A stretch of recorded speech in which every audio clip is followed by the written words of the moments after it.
안녕하세요. YG코메디입니다. 블로그를 하시는 많은 분들이 블로그 수익화에 대해서 궁금해 하실 것 같아요.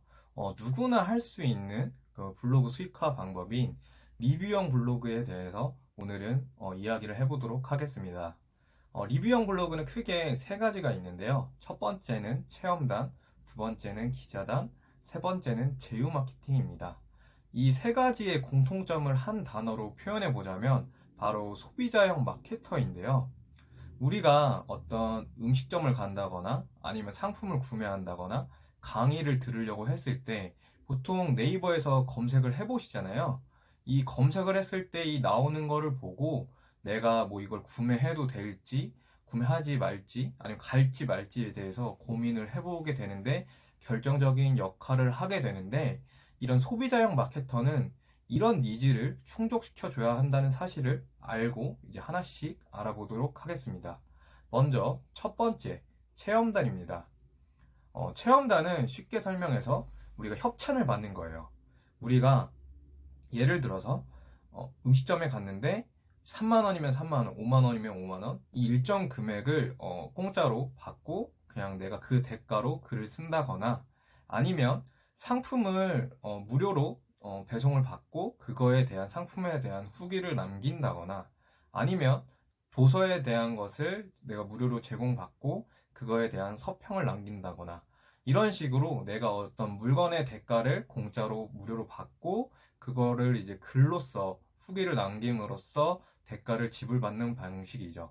네, 이게 굉장히 블로그 수익화 중에서 많이 빈번하게 일어나는 방법이고 이 체험단 같은 경우에는 내 블로그 규모가 커지면 커질수록 이 협찬받는 스케일도 커지기 때문에 이렇게 블로그를 꾸준히 리뷰형 블로그로 키우시면서 이렇게 협찬을 받아보시는 방법도 좋은 방법 중에 하나입니다. 네, 두 번째는 기자단인데요. 사실 체험단은 굉장히 많이 들어봤을 것 같은데 기자단에 대해서는 아마 못 들어보신 분들도 많을 것 같아요. 기자단은 쉽게 설명드려서 원고료를 받고 글을 작성하는 것입니다. 실제로 내가 가지 않고 그냥 사진이나 어떤 이런 원고 이 특정 내용을 들어가게 해서 글을 작성을 해달라고 해서 글을 작성하는 경우인데요. 이 부분은 예전에는 되게 많았던 것 같은데 점점 많이 사라지고 있는 추세인 것 같아요. 네이버에서 이 부분에 대해서 굉장히 별로 좋아하지 않는 것 같고요. 그러다 보니 기자단을 하실 때는 굉장히 좀 조심스럽게 접근하시는 게 좋을 것 같습니다. 왜냐하면 이 업체 같은 경우에는 이 특정 사진들과 이 원고를 한 사람한테만 주는 게 아니라 무작위로 대량으로 많은 사람들에게 뿌리게 되는데요. 그러다 보면 내가 지금 이걸 받아서 사진과 원고 내용을 썼을 때 나뿐만이 아니라 다른 사람들도 동일한 내용을 적을 거기 때문에 이게 유사한 내용을 적는 것을 네이버는 굉장히 싫어하거든요. 그러다 보니까 이게 추후에 문제가 될 수 있기 때문에 기자단을 이제 하시는 분들은 이거에 대해서 뭐 얼마나 내가 중복되지 않기 위해서 뭐 사진을 작업을 한다거나 어떤 원고 특정한 내용을 좀 최대한 중복되는 걸 줄일 수 있는 방법에 대해서 생각을 해보시면 좋을 것 같습니다. 네, 세 번째는요, 바로 제휴 마케팅인데요. 제휴 마케팅 같은 경우에는 먼저 설명을 해드리면, 내가 이 블로그에 어떤 특정 링크를 남김으로써 이 링크를 클릭해서 그 링크를 통해서 구매가 일어나게 되면 그 구매가 일어난 금액의 몇 퍼센트를 내가 제공받는 방식입니다. 실제로 지금 우리가 제일 이제 큰 이커머스 기업인 아마존에서도 이런 제휴 마케팅을 상품으로 아마존 어필리에이트를 만들었는데 이렇게 아마존 링크를 통해서 구매가 일어나게 되면 3% 정도의 수익을 얻게 됩니다. 이렇게 지금 아마존 어필리에이트를 따라서 만든 게 쿠팡에서 만든 쿠팡 파트너스인데요. 요즘에 이 쿠팡 파트너스 하시는 분들이 굉장히 많이 늘어난 것 같아요. 네, 이 쿠팡 파트너스 같은 경우에 좀 기존의 어떤 체험단이나 기자단과 좀 다른 부분이 있습니다. 이게 뭐냐면 체험단과 기자단은 글 하나에 대한 어떤 그 대가를 지불받는 건데 지금 이렇게 쿠팡 파트너스처럼 이런 제휴 마케팅 이 링크를 통해서 이제 판매가 일어나는 경우에는 이 제한선이 사실 없거든요. 이제 많이 노출되거나 정말 내가 그 리뷰를 잘 써서 구매를 일으키게 촉진하게 한다면 정말 구매가 많이 일어나면 일어날수록 내 어떤 내가 벌어들일 수 있는 금액도 늘어나다 보니까 이 개인의 역량에 따라서 벌을 수 있는 수익이 달라지게 됩니다. 그러다 보니까 이러면 제휴 마케팅을 무조건 해야 되겠네라고 생각하실 수도 있을 것 같아요. 하지만 이 부분을 좀 주의하셔야 합니다.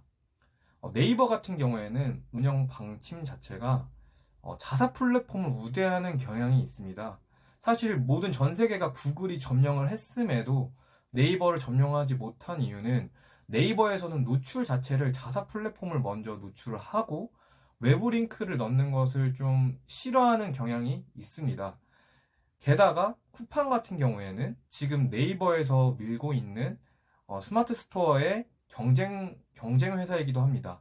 그럼 당연히 네이버 입장에서는 쿠팡 파트너스를 좋아할 이유가 없겠죠. 이게 오피셜하게 나오진 않았지만 제가 이렇게 활동하고 있는데 이 쿠팡 파트너스 링크로 인해서 글이 누락된다는 경험을 하신 분들이 굉장히 많습니다. 그러다 보니까 이렇게 제휴 마케팅을 하시는 분들은 이 부분에 대해서도 좀 생각을 해보시면은 좀 좋을 것 같아요. 뭐 편법을 쓰시는 분들도 있고 아니면 티스토리 블로그 운영하시는 분들도 있고 뭐 이런 방법들은 좀 또 이걸 또 강의하시는 분들도 있고 또 아니면 또 다른 어떤 유튜브 영상들도 많으니까 이거에 대해서는 좀 더 공부를 하고 연구를 해보셔야 할 것 같습니다. 네, 오늘 이 내용에 대해서 정리를 해보자면 이렇게 체험단, 기자단, 제휴 마케팅으로 리뷰용 블로그를 키워서 수익화를 할 수 있습니다. 제가 한 가지 좀 조언을 해 본다면 이런 리뷰형 블로그를 운영하실 때에도 나만의 차별화 포인트를 갖고 계신다면 좋을 것 같아요.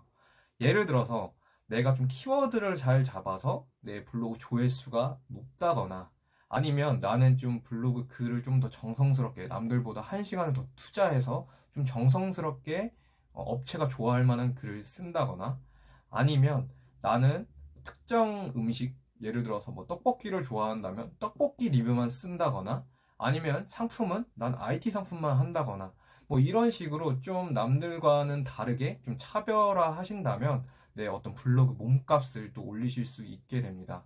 네, 이렇게 리뷰형 블로그도 좀 나만의 색깔이 좀 드러나게 운영을 해보신다면 좋을 것 같고요. 네, 오늘 이 영상이 이제 블로그 수익화 하시는데 도움이 되셨다면 구독과 좋아요 부탁드리고 또 궁금하신 사항은 댓글로 남겨주시면 답글 달아드리도록 하겠습니다. 영상을 끝까지 시청해주셔서 감사합니다.